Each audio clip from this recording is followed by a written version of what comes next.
This morning we find ourselves in the Bowes field, which is very typical of the in-by managed grass at Glensoch. This is a sown ryegrass, timothy and clover sward. It was sown back in 2010, and this field, the Bowes field, is a good illustration of how our approach to grassland management has evolved since 2010.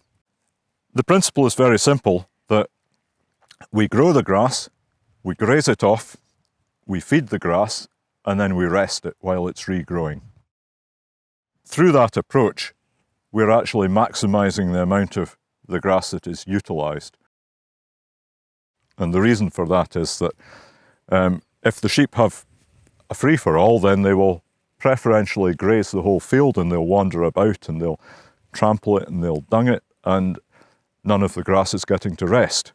And it's by resting the grass that we allow it to capture light and assimilate sugars, feed its own root system, and it helps itself to regrow.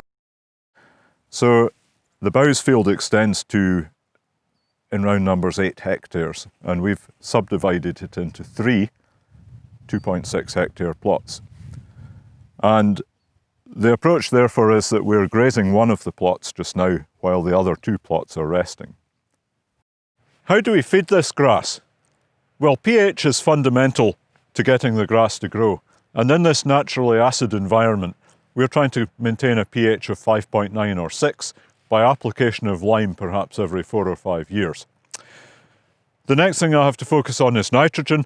In the spring we use a small quantity of inorganic nitrogen because in the spring the soil temperatures are still low, but as the season progresses the clover in the sward provides all the nitrogen that we need.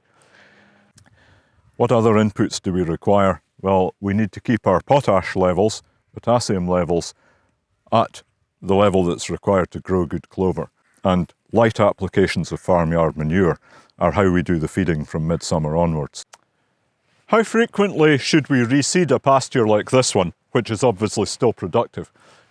This field was last resown in 2010.